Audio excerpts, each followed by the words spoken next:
스위스 산책이 부영.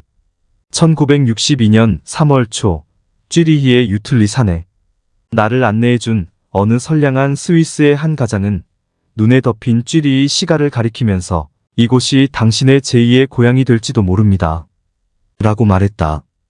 그 당시 나는 그 말을 건성으로 흘려들었다. 그로부터 여러 해 지나고 유럽의 다른 나라로 여행 갔다가 국경선을 넘는 국제열차에서 회색 빵떡 모자를 쓴 스위스 관리를 보면 왜 그런지 친근함을 느끼곤 하였다. 그리고 눈에 띄게 풍성한 수목, 조묘한 호수, 깨끗한 집들, 차창으로 내다보는 풍경이 고향에 돌아온 듯한 안도감을 안겨주었던 것이다.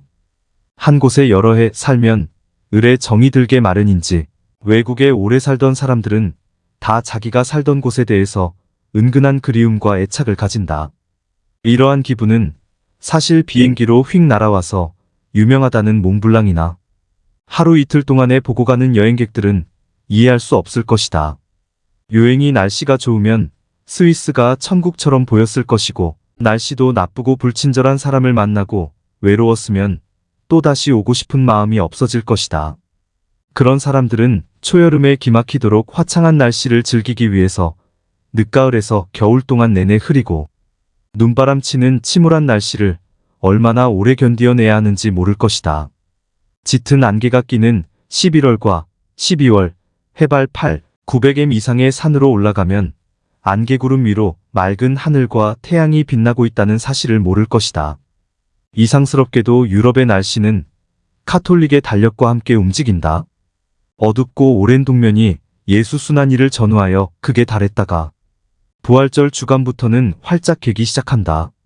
만물이 일제히 소생하여 생명의 고개를 쳐드는 것이다. 그것은 실로 감격스러운 순간이다. 언덕에 서면 울창한 숲에서 지저귀는 새소리가 귀에 따갑게 들려오고 수없이 많은 싹들이 질척하게 녹는 눈을 헤치고 태양을 향해서 고개를 든다. 그리고 저만큼 멀리 펼쳐진 도시의 붉은 기와 지붕 위로 그리고 그 너머의 널따란 호수의 번뜩이는 수면 위로 무수한 교회의 종로에서 울리는 장엄한 종소리가 파문처럼 퍼져가곤 한다. 스위스는 조용히 쉬면서 생각을 정리하는 곳이다. 파리, 비인, 뮌헨, 런던 마이너스 유럽의 유수한 대도시는 사람들에게 현대 문화의 물결에 참여하게 하고 자극도 주지만 쉽사리 사람들을 피곤하게 만드는 곳이기도 하다. 스위스는 사색하는 사람들이 자기의 글을 쓰는 곳이다. 그래서 많은 작가들이 이곳에 들러 글을 썼다. 로망 롤랑이, 헤르만 헤세가, 토마스 만이, 일찍이는 괴테가 알프스의 산장이나 잔잔한 호숫가에 자리 잡고 글을 썼다. 스위스를 조용히 쉬고 생각하기에 알맞은 곳이라고 하면 요즘 스위스의 젊은이들 중에는 언짢아 하는 사람도 있다. 평화로움 뒤에 무서운 갈등이 있고 질서 속에 커다란 사회적 모순이 있는 것을 왜 모르느냐고 한다. 지나가는 길소는 그 속에 살지 않고 살고 있다고 해도 늘 손님으로만 생활하므로 스위스 사람이 보는 스위스에 대한 불만에 공감할 수가 없다는 것이다. 아름다운 산야를 보라. 울창한 숲 사이에 꼭 이발기로 깎아 다듬어 놓은 것 같은 목장의 풀밭. 마이너스 여름이면 온통 갖가지 꽃으로 덮이는 이 푸른 동산은 아이들이 들어가서 뒹굴고 노는 장소가 아니라 그 한 평 한 평이 다 모구를 위한 풀밭이다. 함부로 밟고 다녀서는 안 되는 곳이다. 해발 4,000m 되는 산에 올라가 보라. 그 가파른 암벽에까지 물건을 날라다 거창한 호텔과 식당을 짓고 산책길을 뚫은 스위스인들의 끈질긴 노력이 아니었더라면 어느 나그네가 그렇게 수월하게 알프스를 하루에 오르내릴 수 있겠는가? 그리고 그 속에는 나그네의 호주머니를 아주 자연스럽게 털어버리려는 빈틈이 없는 때로는 영악스러운 장사 속이 도사리고 있다는 것도 알아야 한다. 정말로 여행을 즐기는 사람이라면 될 수 있는 대로 관광객들이 가지 않는 곳을 찾아서 그 고장 사람들과 함께 이등열차를 타든지 버스를 타든지 아니면 도보로 그 나라 사람들이 좋아하는 곳으로 가야 한다. 바일의 강 상류를 끼고 곳곳에 남아있는 중세의 옛성들을 방문하고 피곤한 다리를 어느 낯선 마을의 주막집에서 쉬면서 강에서 잡은 생선의 튀김과 그 고장에서 나온 포도주를 마시노라면 정말로 무뚝뚝하고 고집이 센 스위스 농부의 소박한 세계를 피부로 느끼게 될 것이다. 혹은 이탈리아 말을 쓰는 남부 스위스의 태신 지방, 고도 1500m 정도의 산허리를 가로지르는 길다란 오솔길을 따라 20여 호씩 모인 자그마한 산마을들을 이틀쯤 걸려서 횡단하는 멋도 즐길만하다.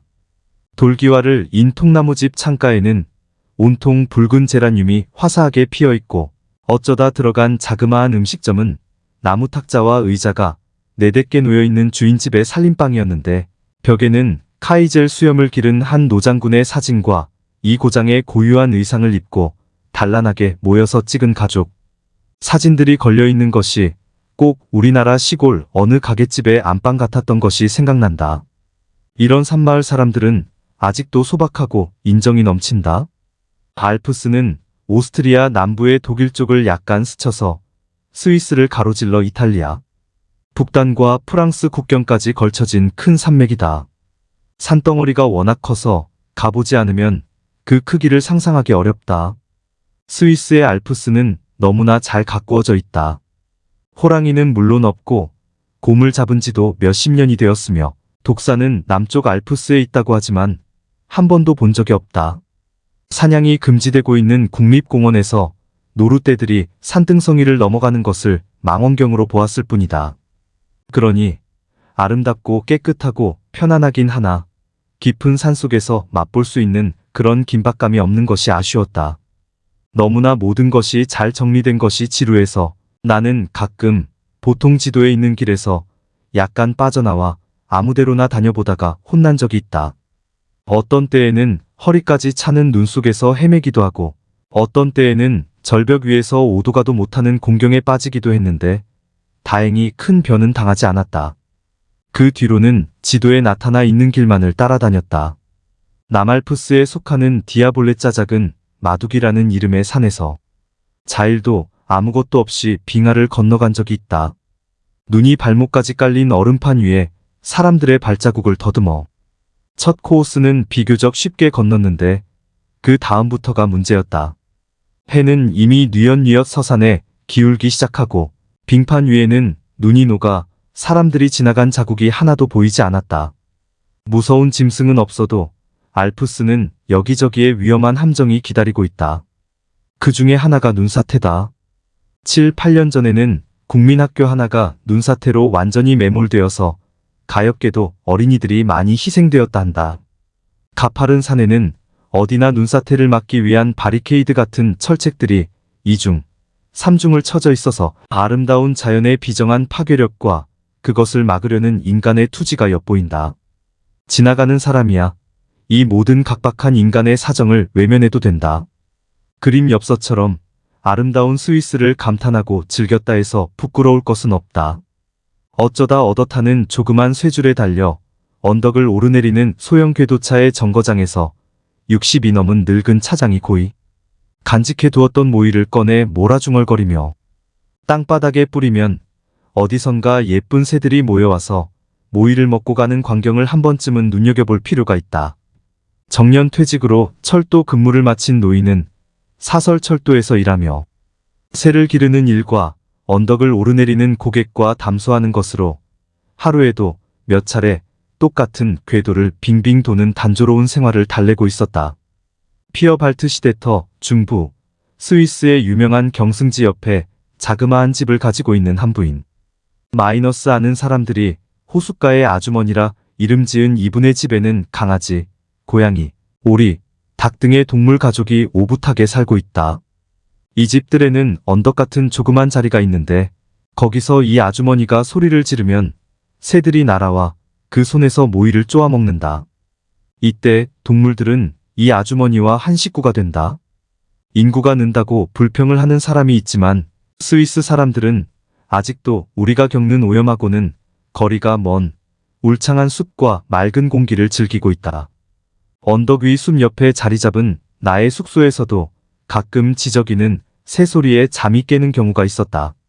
어떤 사람은 새소리를 들으려고 새벽 4시에 숲속으로 향하는 경우도 있다고 한다. 토요일 정거장은 유달리 법석거린다. 등산을 즐기는 남녀노소, 그 중에는 알프스의 높은 산을 찾아가 고산 식물만 골라 사진을 찍는 사람들도 있다. 축제에 참가하려고 제복을 입은 뚱뚱한 중년의 마을 오케스트라 대원과 사격. 회원들의 유쾌한 웃음소리, 근무지에서 잠시 주말 휴가를 즐기러 가는, 여름에도 항상 두꺼운 제복을 입은 젊은 군인들, 겨울이면 너나 할 것 없이 스키를 메고 지나가는 사람들, 그리고 약속이나 한 것처럼 떼지어 모여서서 노래 잘 부르고 시끄러운 작은 키의 남이탈리아 근로자들. 때로 이들은 한 옆에 모여서서 삼부 합창을 멋지게 하는 경우도 있다. 아무도 헐뜯거나 비방하지 아니하고 아무도 남에 대해서 이러쿵저러쿵 손가락질하지 않으며 유쾌하게 자기의 갈 길을 바쁘게 재촉한다. 그러면서도 일상생활의 긴박감에서 해방되어 무척 관대해진 마음들이 넓은 정거장 구내를 은연중 축제의 분위기로 만든다. 나는 이 토요일의 쥐리히 역을 사랑한다. 그것은 마치 독일과 스위스 국경을 지나가는 라인강의 상류 보덴 호 근처의 자그마한 마을에서 사육제의 하루를 즐기던 기분과도 같다. 우리에게는 너무 슬픔이 없다. 우리는 부족한 것 없이 명랑하게 살고 있다. 고 어느 스위스 친구가 이야기한 일이 있다. 그러나 이것은 반드시 그렇지가 않다. 아름다운 자연과 풍성한 환경 뒤에 숨어있는 숱한 고통을 나는 그곳 사람들을 치료하는 의사처럼 많이 경험했다. 자세히 보면 인간 세계에는 어디서든 똑같은 고민들이 도사리고 있다. 그 토요일의 축제가 우연히 이루어진 것은 아니다. 부지런한 스위스 사람들이 나머지 요일을 열심히 일하지 않았던들, 나무 한 그루, 꽃 한 송이, 새 한 마리를 이끼고 가꾸는 정신이 없었던들, 아름다운 스위스의 자연과 즐거운 주말의 축제는 없었을 것이다.